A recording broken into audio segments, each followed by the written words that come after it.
Hello, কি হয়েছে রে? গাড়ি চলে না ক্যা? গাড়ি চলবে না ক্যা? গাড়ি স্টার্ট হয় না? ও বুঝছি। ঘটনা হয়েছে কি হন, ওই এক সময় ওই শুনছি মুরব্বীরা কইছে, কই মাজায় বল না থাকলে ওই হারবাল খাইলে বলে মাজায় বল হয়।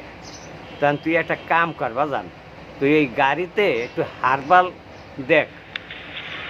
হয় হারবাল খাওয়ায় কেমনে গাড়ি রে? কোন কি গাড়ির হারবাল খাওয়াবো কেমনে?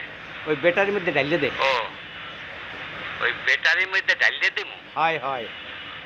আচ্ছা দেবো আনে জীবনে হনি যাই হাইয়া নামনে কন মরে। হন বেটা, জীবনে যা হনো না হেয়েই শুনতে হয়, কারণ জীবনে মানুষের শেখার শেষ নাই, আর মাইর খাওয়ানোরও বয়স নাই। কথা কি কইছে বুঝছো? আচ্ছা রাখ।